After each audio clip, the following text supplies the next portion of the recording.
Greetings, I'm Dr. Sean Reed, author of The Dating Toolbox, available on Amazon.com. If you like what you see and what you hear today, please hit the like and subscribe button.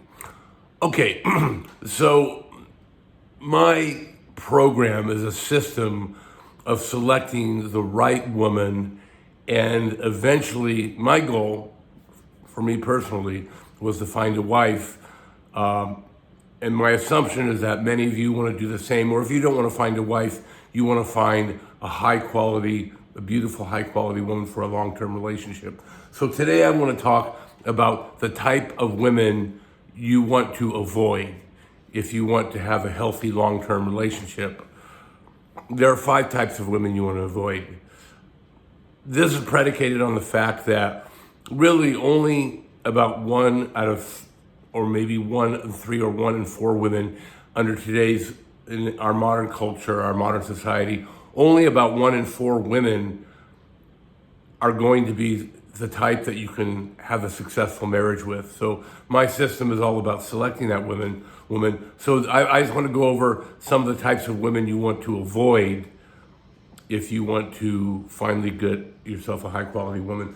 The first type are going to be single mothers. And I know a lot of people get angry about this topic, but my perspective is I'm simply trying to protect and help the men who follow my system. I want to promote happy, healthy marriages that last for a long time. And as a matter of fact, what I'm trying to prevent is I'm trying to prevent single motherhood. The reason I'm trying to prevent single motherhood is because children of single parent families have so many problems. They have drug problems, they have alcohol problems. They end up in prison at a much higher rate than children raised in traditional 2-parent families.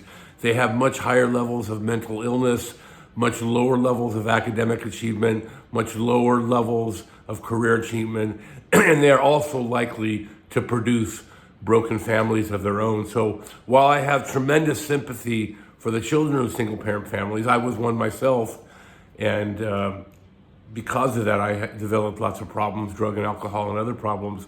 I finally went to AA for 20 years and counseling to resolve my problems, but a lot of people don't do that. So unfortunately, single parent children, it's a really tough situation, and I simply recommend the guys who follow my system to avoid single mothers.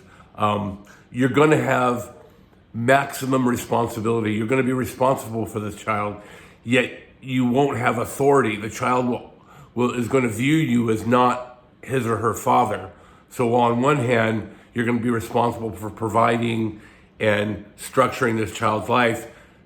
On the other hand, this child is not going to view you as their true father. That's usually what happens.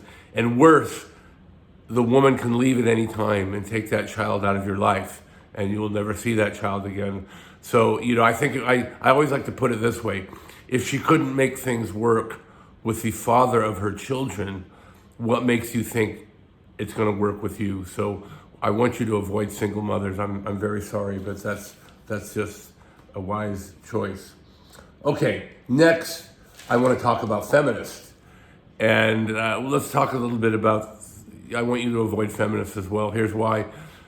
If we look at the history of feminism, the human history, for most of our existence, we were hunter-gatherers and we lived in clans. And actually, if you look at history, ancient history or prehistory, you will see that women were actually treated better than they have at other points in human history. For example, if we look at the burial rituals of ancient hunters and gatherers, many women, they would often bury all these valuable items with the women because women were highly valued in hunter-gatherer societies. Now, with the birth of modern civilization, you can go back 5,000, 8,000, there may be debate on when modern civilization started.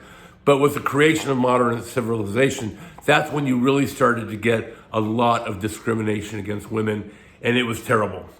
So discrimination against women for thousands of years was absolutely horrible, And so feminism originally was created just as a very reasonable and fair way of treating women with decency and equality. So originally, feminism was a good thing, first wave, second wave, but as it grew more advanced, as we saw our third and fourth wave of feminism, it really was no longer about fairness. It really, quite frankly, was about hating men. And, so that's why today we get feminists who say things like, I'm quoting here, that women need men the way a fish needs a bicycle. Another very famous feminist said that really she felt all men should be spit roasted, served on a platter with an apple shoved in their mouth. You see a tremendous hostility and hatred of men, so that's obviously a bad thing. I think feminism has lost its original way. Another fundamental problem with feminism is it refuses to recognize the biological differences between men and women. And the whole theory behind my book is that female and male brains are constructed differently. Male brains aren't better. As a matter of fact, I argue that very often female brains are better designed for the modern world. So when I say male and female brains are different, I certainly don't mean that male brains are better. As a matter of fact, my wife does things that I could never do. And modern women do things better than men in some respects. But the reality is that they're different. And unless you recognize and understand these differences, you're not going to have successful relationships. So if you're a feminist, you're not going to understand the differences between men and women, and an understanding of these differences is necessary for successful relationships. Also, I will tell you, in raising a family, there are very good reasons for more traditional male and female roles. My wife nurtures and loves and provides for my son.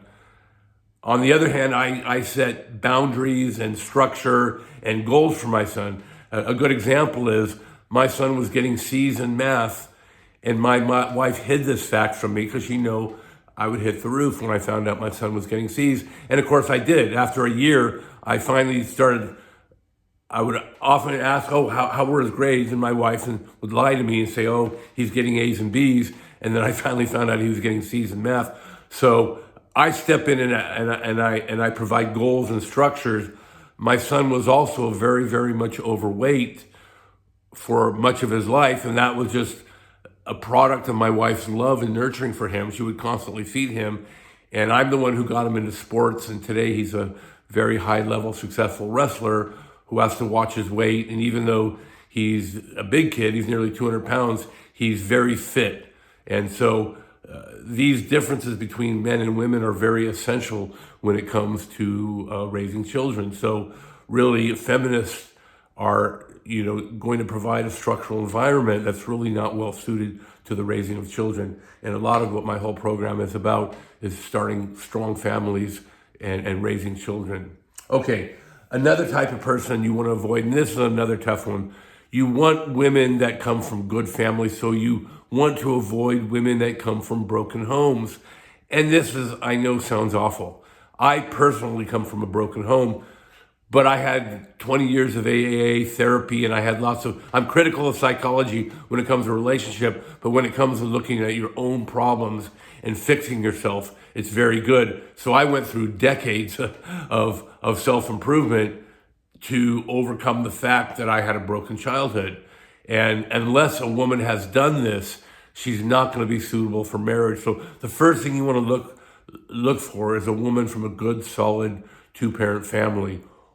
If that is not the case, you want to find a woman who has done the personal development in her own life, whether through 12-step programs or modern therapy, to create herself as a whole person who is capable of maintaining a long-term relationship. So that's another thing we want to look at. Another type is obviously the drug addict alcoholic. And again, I know I may seem hypocritical because I haven't had a drink in 35 years, but I'm still considered a recovering alcoholic. People with drug and alcohol problems are not going to be able to sustain relationships, so you want to avoid that. Finally, and this again is a no-brainer, you want to avoid women that are constantly posting semi-nude pictures of themselves or nude pictures, or on OnlyFans, or are posting nude pictures of themselves on social media. Why? Because you're going to constantly be competing with tens of other thousands of men who are competing for her attention, and she's going to learn to objectify and market her sexuality, and you don't want that in a marriage. Okay, so I could really go on and on about this, but my video is running long.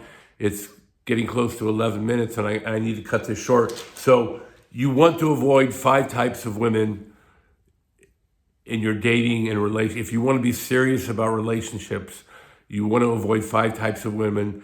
My system is designed to ferret out the right kind of women, and really only about 1 in 3 or 1 in 4 women are capable of a long-term relationship, are capable of marriage, and you want to find those women.